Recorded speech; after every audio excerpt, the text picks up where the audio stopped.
Poverty यानी गरीबी एक वह कंडीशन है जिसमें लोग अपनी बेसिक नीड्स को पूरा नहीं कर पाते, जैसे रोटी, कपड़ा, मकान। रोटी यानी उनके पास फूड खाने के लिए नहीं है, प्रॉपर न्यूट्रिशियस फूड उनके पास नहीं है, क्लोथिंग नहीं है उनके पास, मन चाहे वो कपड़े नहीं पहन सकते। और उसके अलावा देखते हैं हम इसमें हाउसिंग, उनके पास हाउसिंग फैसिलिटीज अच्छे से नहीं है। जैसे कि कुछ ज्यादातर लोग जो है अर्बन एरियाज में, स्लम्स में रहते हैं, जिनके छोटे से घर में बहुत सारे लोग रहते हैं, तो उनके पास रहने के लिए एक डिग्निफाइड हाउस उनके पास नहीं है। जब इंडिया को आजादी मिली तो ब्रिटिशर्स की पॉलिसीज थे, इंडिया ऑलरेडी काफी ज्यादा एक्सप्लॉइट हो चुका था, वहां पे पॉवर्टी, हंगर काफी बड़े पैमाने पर इंडिया में एग्जिस्ट कर रही थी उस। अब देखेंगे poverty measurement methods. Poverty measurement methods में देखते हैं, ये कंजप्शन बेस्ड है, कहीं एक्सपेंडिचर बेस्ड है, कहीं कैलोरी बेस्ड है, तो ये टाइम टू टाइम चेंज होते रहे हैं। और पॉवर्टी को एलिमिनेट करने के लिए पॉवर्टी मेजरमेंट मेथड का सबसे सही होना जरूरी है।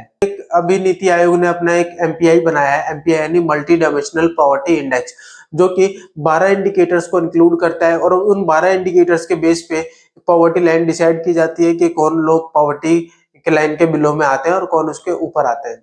नीति आयोग ने multi dimensional poverty index 2015 and 16 में स्टार्ट किया, और ये 12 इंडिकेटर्स को इंक्लूड करता है, जिसके बेसिस पर डिसाइड किया जाता है कि इंडिया में पॉवर्टी लाइन क्या होनी चाहिए। और इस चैप्टर में हम रूरल और अर्बन पॉवर्टी को देखेंगे, उनके कॉजेज देखेंगे, उनको डिस्टिंग्विश करेंगे। उसके अलावा सोशल साइंटिस्ट का क्या ओपिनियन है पॉवर्टी के बारे में, उस चीज को हम डिटेल में यहाँ पे जानेंगे। उसके अलावा देखेंगे कि सोशल एक्सक्लूजन क्या होता है, जो SC ST एंड OBC जो पुअर सेक्शन होता है, जो कि सोसाइटी और जो इकोनॉमिक डेवलपमेंट की मेन स्ट्रीम में नहीं आते, उसको, जो पुअर सेक्शन सबसे ज्यादा वल्नरेबल होता है, इसको देखेंगे कैसे होता है। क्योंकि कोई डिजास्टर आते तो सबसे ज्यादा नेगेटिव इंपैक्ट इन्हीं लोगों पर पड़ता है। अगर कोई पेंडेमिक आ जाए, कोविड जैसी महामारी आ जाए, तो सबसे ज्यादा जो प्रभावित होते हैं वो यही पुअर सेक्शन होता है।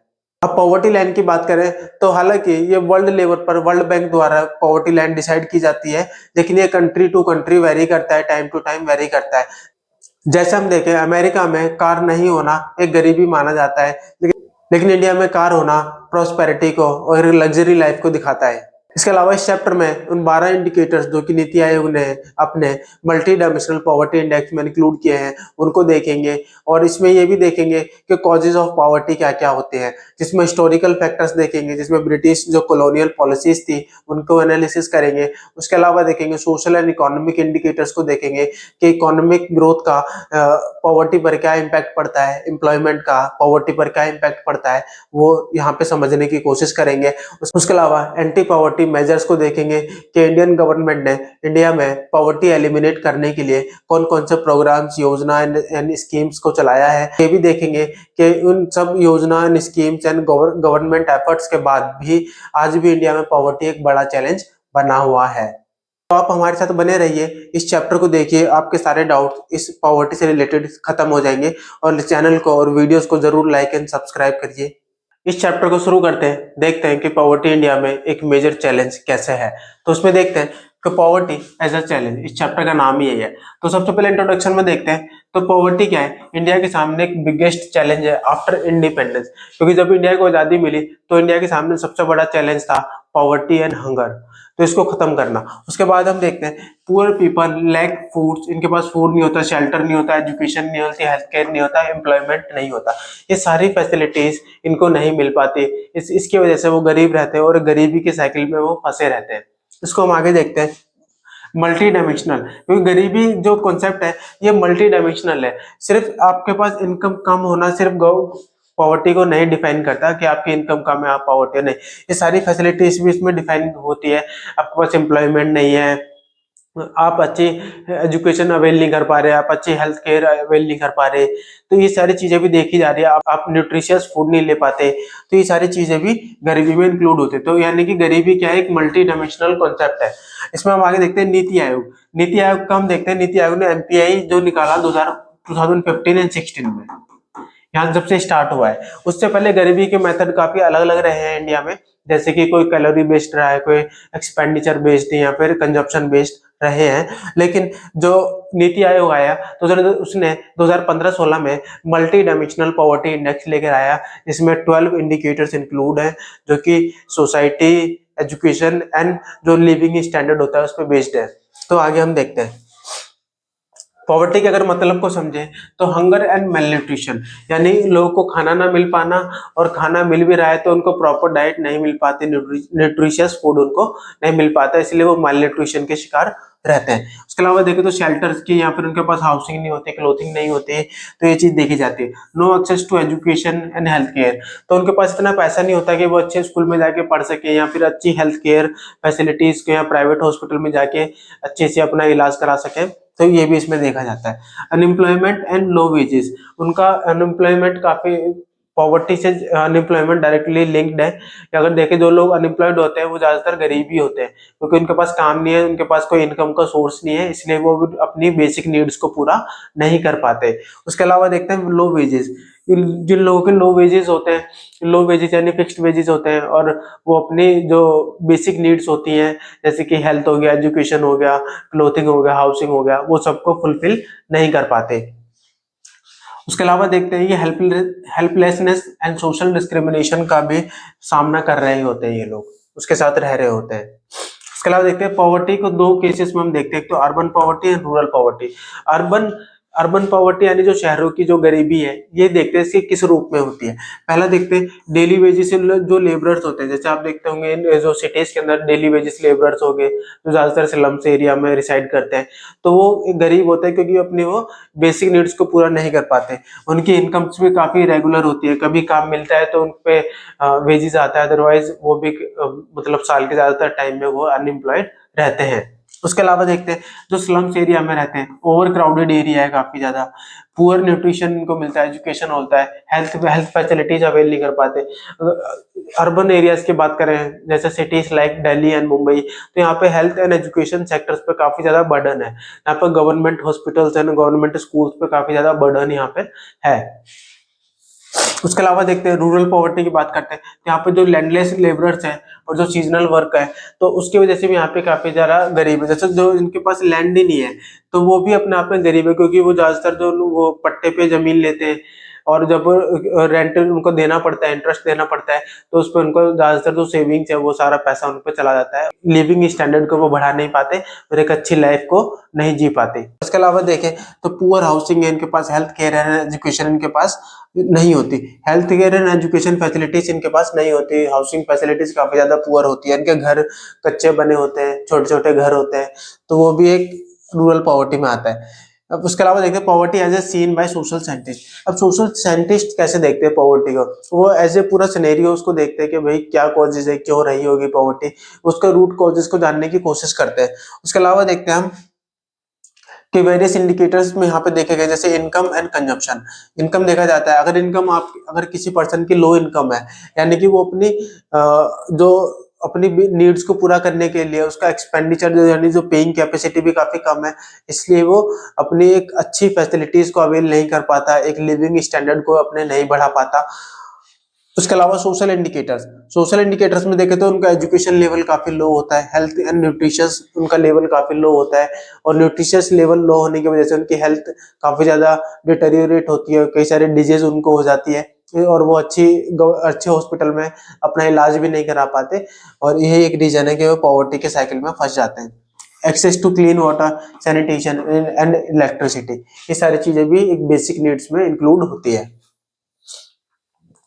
अब देखिए सोशल एक्सक्लूजन क्या होता है कि हमारी सोसाइटी में क्या है, जो लोग गरीब है, पुअर सेक्शन है, या फिर जो SC ST एंड ओबीसी है, वो ज्यादातर क्या है, सोशली एक्सक्लूड है, वो जो डेवलपमेंट की मेन स्ट्रीम से बाहर है, वो ज्यादा अच्छे स्कूल में पढ़ नहीं सकते, अच्छे हॉस्पिटल में अपना इलाज नहीं करा सकते, अच्छा घर में रह नहीं सकते, फूड उनके पास अच्छी क्वालिटी का नहीं है, न्यूट्रिशियस फूड उनके पास नहीं है, अच्छी क्लोथिंग उनके पास नहीं है, तो इसलिए इस सेक्शन को सोशली एक्सक्लूड माना जाता है। उसके अलावा देखते हैं caste system is a major example of social exclusion. अब सोशल एक्सक्लूजन में देखते हैं कास्ट सिस्टम, जैसे इसमें जो लोअर कास्ट होती है, जिनसे काफी टाइम तक डिस्क्रिमिनेशन होता रहा है, उनसे अनटचेबिलिटी उनसे होती रही है, तो उनको सोशली उनको एक्सक्लूड कर दिया गया है कि आप इस समाज का मेन हिस्से में नहीं आते, तो ये इसको भी कास्ट सिस्टम एक मेजर इशू है इसका। वल्नरेबिलिटी की बात करें तो पुअर सेक्शन सबसे ज्यादा रिस्क में होता है, सबसे ज्यादा ग्रेटर रिस्क में वही होता है, कौन, पुअर सेक्शन। जैसे मान लो कोई डिजास्टर आ गया है, जैसे अभी कोविड-19 की महामारी पेंडेमिक आया, तो उसके के दौरान भी क्या हुआ, जो गरीब लोग थे, पुअर सेक्शन था, वो सबसे ज्यादा वल्नरेबल था। उसको खाने के लिए, उसको 2 टाइम का ढंग से खाना नहीं मिल पा रहा था, वो ढंग से उनके लिए रहने की सुविधा नहीं थी, उनका काम जा चुका था। तो ये सारी चीजें होती है, ये सबसे ज्यादा वल्नरेबल सेक्शन होता है। अगर कोई डिजास्टर आता है या फिर कोई पेंडेमिक आता है, तो सबसे ज्यादा जो बुरा असर होता है इन लोगों पर होता है, सबसे ज्यादा वल्नरेबल होते हैं, जिसमें एससीज, एसटीज एंड ओबीसीज वगैरह इंक्लूड होते हैं। उसके अलावा विडोज हो गए, डिसेबल पर्सन हो गए, ये सबसे ज्यादा नुकसान इन्हीं लोगों को होता है, क्योंकि पुअर सेक्शन होते हैं और ये डेली के बेसिस पे अपना खाने पीने का जुटाते हैं। जैसे रेडी फेरी वाले लोग हो गए, अब इनका डेली बेसिस पे इनका अपना कमाते हैं और खाते हैं। अगर मान लो कोई बीमारियां, नेचुरल डिजास्टर्स आता है, तो फिर इनके लिए इनके कमाने खाने के साधन, जो सोर्सेज है इनकम के, वो सारे खत्म हो जाते हैं और इनको दूसरे लोगों पे निर्भर होना पड़ता है, कर्जा लेना पड़ता है, गवर्नमेंट पे निर्भर रहना पड़ता है, ये चीज होती है। अब पॉवर्टी लाइन की बात करें तो पॉवर्टी लाइन है क्या? तो पॉवर्टी एक ऐसी लाइन है कि जिसके नीचे आने वाले लोग सारे गरीब माने जाते हैं और इसके ऊपर है वो गरीब नहीं माने जाते। तो पॉवर्टी लाइन एक डिसाइड की जाती है जिसमें minimum income and consumption level के बेसिस पे ये की जाती है कि कोई भी पर्सन है अपना बेसिक नीड्स को पूरा एटलीस्ट कर पाए। तो इसमें देखते हैं ये कंट्री टू कंट्री वेरी करती है। जैसे कि हम देखते हैं कि अमेरिका में कार नहीं होना एक पुअर पर्सन को दिखाता है, वहां पे माना जाता है कि अगर जिसके पास कार नहीं है वो पुअर है। लेकिन वहीं इंडिया में देखें, जिसके पास कार है वो माना जाता है कि भाई वो एक लग्जूरियस लाइफ जी रहा है। आगे हम देखते हैं ये टाइम टू टाइम वेरी करती है। आज से अगर 500 साल पहले देखें तो गरीबी का मतलब अलग था और आज के बाद देखें तो गरीबी का, आज से अगर 1990s या 1980s के दशक में देखें तो उस टाइम पे सिर्फ रोटी कपड़ा मकान का ना होना ही गरीबी माना जाता था, क्योंकि इसे ही बेसिक नीड्स का पार्ट माना जाता था। बट आज के टाइम में जब मॉडर्नाइजेशन होता जा रहा है और लोगों का लिविंग स्टैंडर्ड बढ़ता जा रहा है, तो इसके अंदर और भी इंडिकेटर्स इंक्लूड हो रहे हैं, जैसे एजुकेशन हो गया, हेल्थ केयर हो गया और इसके अलावा इलेक्ट्रिसिटी हो गया, इंटरनेट हो गया, ये चीजें भी इंक्लूड होती जा रही है।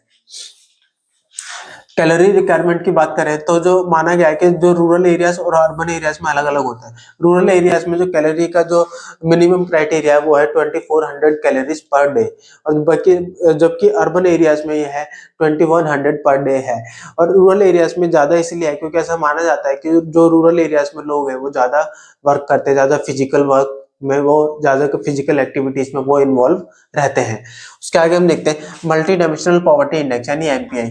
एमपीआई को पढ़ते तो नीति आयोग ने इसको स्टार्ट किया था 2015 एंड 16 में।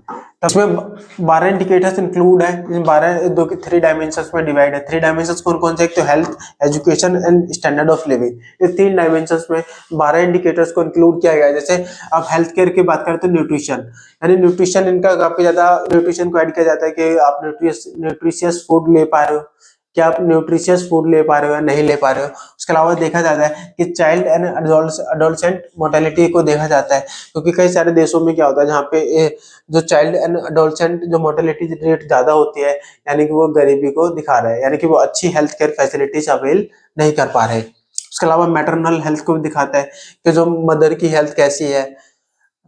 एजुकेशन को दिखाता है, ईयर्स ऑफ स्कूलिंग, यानी कहीं किसी एरिया में वहाँ पे जो एजुकेटेड पर्सन है उनकी ईयर्स ऑफ स्कूलिंग कितने है।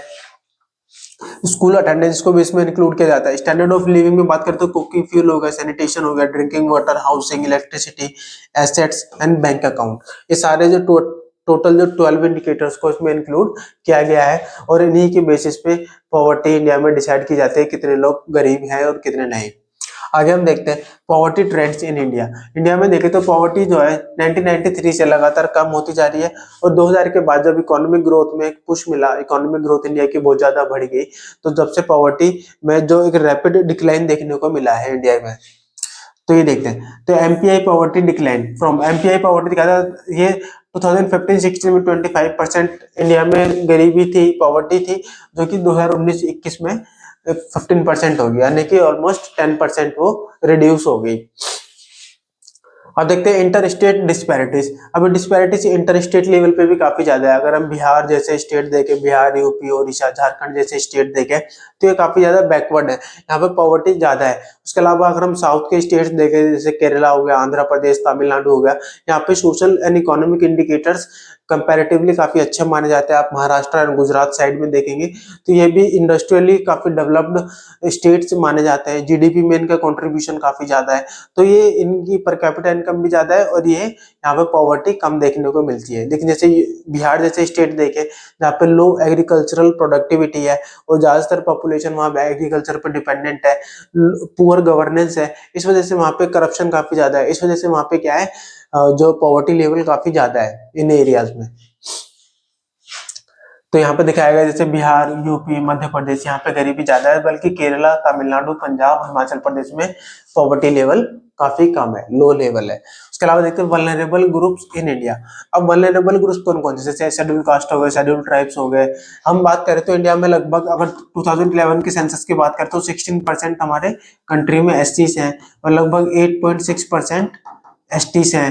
तो ये सारे पॉपुलेशन जो है ज्यादातर वल्नरेबल कैटेगरी में माना जाता है। ये सोशल एंड ये हिस्टोरिकल डिप्रीवेशन का शिकार रहे हैं, काफी लंबे टाइम तक इनसे भेदभाव और अनटचेबिलिटी का व्यवहार इनसे किया गया है, तो इसलिए इनको बैकवर्ड कैटेगरी में और वल्नरेबल सेक्शन में लिया जाता है। उसके अलावा हम देखते हैं इकोनॉमिक ग्रुप्स की बात करें तो रूरल एग्रीकल्चरल लेबरर्स की बात करें, क्योंकि एग्रीकल्चर क्या है एक प्रॉफिट का बिजनेस नहीं रहा है इंडिया के अंदर, और ऐसा माना जाता है क्योंकि सबसे ज्यादा जो लॉस हो रहा है एग्रीकल्चर का हो रहा है। जीडीपी में कंट्रीब्यूशन भी देखें तो एग्रीकल्चर का बहुत लगभग 15% है, बहुत कम है। जो कि पॉपुलेशन की बात करें तो इसमें लगभग आधी लगभग पॉपुलेशन जो है वो डायरेक्टली और इनडायरेक्टली इन्वॉल्व है। अर्बन्स के एरियाज की बात करें तो यहाँ पे जो कैजुअल लेबरर्स हैं ये गरीबी में या पॉवर्टी लाइन के बिलो में काउंट किए जाते हैं। उसके अलावा विमेन्स की बात करें, एल्डरली एंड चिल्ड्रंस करते हैं, ये सारे क्या है पुअर फैमिली में सब। अगर एक फैमिली की भी बात करें तो वहां पे भी जो कुछ लोग जो अगर हम एक पुअर फैमिली की बात करें तो वहां पे गरीब लोगों में कुछ लोग होते हैं जो ज्यादा सफर करते हैं, जैसे विमेन्स हो गई, चिल्ड्रंस हो गए, एल्डर पर्सन हो गए, वो ज्यादा सफर करते हैं गरीब फैमिलीज में ज्यादातर। इसके अलावा देखते हैं ग्लोबल पॉवर्टी सिनेरियो की बात करें तो जो ग्लोबल पॉवर्टी लाइन है वर्ल्ड बैंक की बात करें तो वर्ल्ड बैंक डिसाइड करता है कि पॉवर्टी लाइन क्या होनी चाहिए। इंटरनेशनल पॉवर्टी लाइन इसको बोलते हैं ILP, international IPL sorry IPL international poverty line, जो कि हमारी है $2.15 पर पर्सन पर डे, जो कि जिसको अपडेट किया गया है जून 2025 में, जो कि हो चुकी है $3 पर डे पर पर्सन। अभी इतनी हो चुकी है जून 2025 में $3 यानी इंडिया की करेंसी में देखे, रुपीस में देखे तो अप्रोक्स 270 रुपीज का ये होता है। यानी इतने रुपीस अगर कोई पर्सन पर डे नहीं कमा रहा है यानी कि वो गरीब कंसिडर किया जाएगा। अगर इससे ज्यादा कमा रहा है तो गरीबी में कंसिडर नहीं किया जाता। तो ये पॉवर्टी लाइन है, इंटरनेशनल पॉवर्टी लाइन। तो आगे देखते हैं global poverty has decline. Global level पे भी देखा तो पॉवर्टी जो कम होती जा रही है, क्योंकि इकोनॉमिक लोगों का लिविंग स्टैंडर्ड बढ़ता जा रहा है, इकोनॉमिक ग्रोथ बढ़ती जा रही है, टेक्नोलॉजी एफिशिएंट होती जा रही है। इसके अलावा देखें हाईएस्ट कंसंट्रेशन इन सब सहारन अफ्रीका, सबसे ज्यादा जो पॉवर्टी से ग्रस्त है वो है हमारा सब सहारन अफ्रीका, जिसमें लीबिया, कोंगो, युगांडा, इस तरह की जो मिडिल जो अफ्रीकन कंट्रीज है वो ज्यादा इससे ग्रस्त है। वहाँ पे इवन हंगर भी काफी बड़े पैमाने पर है, मेल न्यूट्रिशन काफी ज्यादा है, लोगों की हेल्थ कंडीशंस काफी बेकार है, एजुकेशन लेवल बहुत ज्यादा लो है वहाँ पे। चाइना की बात करें, China has almost eliminated extreme poverty. China धीरे धीरे डेवलप, बहुत तेजी से डेवलप हो रहा है, उसकी इकोनॉमिक ग्रोथ काफी ज्यादा तेजी से है और वहाँ पे लोगों को एजुकेशन अच्छी, लोग एजुकेशन पे ध्यान देगा, एम्प्लॉयमेंट पे ध्यान देगा, इसलिए वहाँ पे चाइना में देखे तो लगभग एक्सट्रीम पॉवर्टी लगभग खत्म हो चुकी है।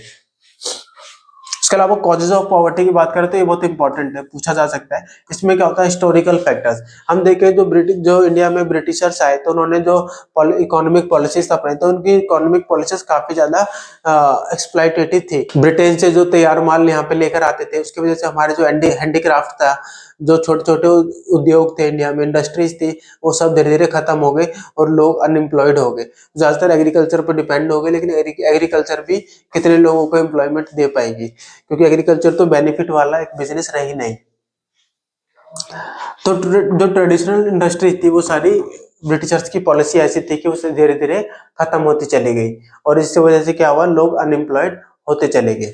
आगे हम देखते हैं इकोनॉमिक फैक्टर्स। इकोनॉमिक फैक्टर्स की जब बात करते हैं तो क्या लो इकोनॉमिक ग्रोथ है, इसमें एक रीजन है कि पॉवर्टी क्यों होती है, तो लो इकोनॉमिक ग्रोथ इसका एक रीजन है। क्योंकि जिन देशों में इकोनॉमिक ग्रोथ काफी लो रही है, जैसे इंडिया में 2000 के बाद से 2000 के बाद से इकोनॉमिक ग्रोथ काफी रैपिड हुआ है, इसकी वजह से जो पॉवर्टी में भी काफी तेजी से डिक्लाइन आया है। यानी इकोनॉमिक ग्रोथ और पॉवर्टी में डायरेक्ट रिलेशन है। अगर इकोनॉमिक ग्रोथ ज्यादा होगी तो पॉवर्टी भी हमारी ऑब्वियसली बहुत तेजी से कम होगी। अनएम्प्लॉयमेंट एक प्रॉब्लम है, क्योंकि जिन कंट्रीज में अनएम्प्लॉयमेंट ज्यादा होता है वहां पे पॉवर्टी देखी जाती है, क्योंकि अनएम्प्लॉयमेंट से जो पर्सन है वो उसकी कोई इनकम नहीं होती, और जब इनकम नहीं होती तो वो बेसिक नीड्स को पूरा नहीं कर पाते, अच्छी एजुकेशन नहीं ले पाते, अच्छी हेल्थ केयर फैसिलिटीज को अवेल नहीं कर पाते, अच्छा फूड को एक्सेस उनको नहीं होता। अनइक्वल डिस्ट्रीब्यूशन ऑफ लैंड, अब देखते हैं, क्योंकि लैंड का भी अनइक्वल डिस्ट्रीब्यूशन है। जो बड़ी कई लोगों पे तो बहुत बड़ी बड़ी जो लैंड्स है वो होल्ड कर रहे हैं, और कई लोग लैंडलेस है, तो उनको रेंट पे रहना पड़ता है, तो उनकी सारी सेविंग्स रेंट में चली जाती है, तो उसको भी एक बड़ा रीजन माना जाता है। सोशल फैक्टर्स की बात करें, सोशल फैक्टर में देखें तो हाई पॉपुलेशन ग्रोथ है। तो जिन कंट्रीज में पॉपुलेशन बहुत तेजी से ग्रोथ होता है उसके कंपैरिजन में वहां पे बाकी के रिसोर्स या बाकी की फैसिलिटीज गवर्नमेंट उनको नहीं दे पाती, तो इस वजह से क्या होता है, बहुत सारे लोग जो होते हैं वो डेप्रीवेशन का शिकार होते हैं, वो पिछड़े हुए रह जाते हैं। तो यही इंडिया में भी हमने यही देखा कि 1950 से 1980 के बीच में जो पॉपुलेशन एक्सप्लोड किया इंडिया के अंदर, उसके वजह से पॉवर्टी और भी ज्यादा एक बड़ा चैलेंज बनकर उभरी, जिसको धीरे धीरे धीरे कॉप अप किया जा रहा है, उसको रिड्यूस किया जा रहा है। इलिटरेसी एक बड़ी समस्या है। अगर लिटरेसी लेवल काफी लो रहता है तो वहाँ पे स्किल्ड लेबर नहीं रहती, लोग पढ़ नहीं पाते, स्किल्ड नहीं होते तो उनको अच्छा एम्प्लॉयमेंट नहीं मिल पाता, वो किसी छोटे डेली वेजेस के काम में या लेबरर्स के काम में फंसे रह जाते हैं, और उनका लिविंग स्टैंडर्ड नहीं उठ पाता, और वो गरीबी की साइकिल में फंसे रहते हैं। उसके आगे देखते हैं एक इनडेप्टनेस। ये क्या होता है, वो कई बार गरीब लोग काफी ज्यादा कर्जा ले लेते हैं, और कर्जा फिर क्योंकि अच्छा काम ना होने की वजह से वो कर्जा नहीं चुका पाते, और उनका जो लैंड है या फिर जो भी रिसोर्सेज है थोड़े बहुत, वो सारे भी उनके चले जाते हैं उसमें। सोशल कस्टम्स एंड ट्रेडिशंस भी इसका एक रीजन रहा है। उसके अलावा देखते हैं एंटी पॉवर्टी मेजर्स, ये बहुत इंपॉर्टेंट है कि इंडिया में जो पॉवर्टी तो इतने बड़े लेवल पे देख लिया हमने, उसको मेजर कर लिया कि भाई कितनी गरीबी है, लेकिन अब उसको खत्म कैसे करना है, उसको एलिमिनेट कैसे करना है इंडिया में, तो इसके लिए भी गवर्नमेंट ने टाइम टू टाइम कई सारी स्कीम्स, योजना एंड पॉलिसीज चलाते रहे हैं। तो इसको हम यहाँ पे पढ़ेंगे डिटेल में। पहला हम देखते हैं, जैसे इकोनॉमिक ग्रोथ ज्यादा होनी चाहिए। पहली चीज तो हमने देखा कि इकोनॉमिक ग्रोथ और पॉवर्टी का डायरेक्ट रिलेशन होता है। अगर इकोनॉमिक ग्रोथ ज्यादा हुआ यानी लोगों को एम्प्लॉयमेंट ज्यादा मिलेगा, लोगों का इनकम बढ़ेगी, लोगों का लिविंग स्टैंडर्ड बढ़ेगा, तो इससे क्या होगा, पॉवर्टी लेवल तेजी से रिड्यूस होगा। उसके अलावा देखते हैं क्रिएट्स एम्प्लॉयमेंट अपॉर्चुनिटीज। पहला क्या है, अगर इकोनॉमिक ग्रोथ ज्यादा होगी तो हमारे जो एम्प्लॉयमेंट अपॉर्चुनिटीज ज्यादा होगी, लोगों की इनकम बढ़ेगी। गवर्नमेंट प्रोग्राम्स की बात करें तो ये इंपॉर्टेंट है। पहला क्या है, एमजी नरेगा। एमजी नरेगा यानी Mahatma Gandhi national rural employment guarantee act, यानी 2005 में आया, ठीक है। और इसमें क्या था, 100 डेज का एक वेज एम्प्लॉयमेंट का गारंटी देता था। ये रूरल एरियाज में पर फैमिली में एक पर्सन को 100 डेज की उनको एम्प्लॉयमेंट की गारंटी देता है। अब ये नरेगा पॉवर्टी एलिमिनेशन में काफी ज्यादा हेल्पफुल रही है, स्पेशली इन रूरल एरियाज। तो ये लोगों को एम्प्लॉयमेंट की गारंटी देते हैं। उसके अलावा देखते हैं पोषण स्कीम।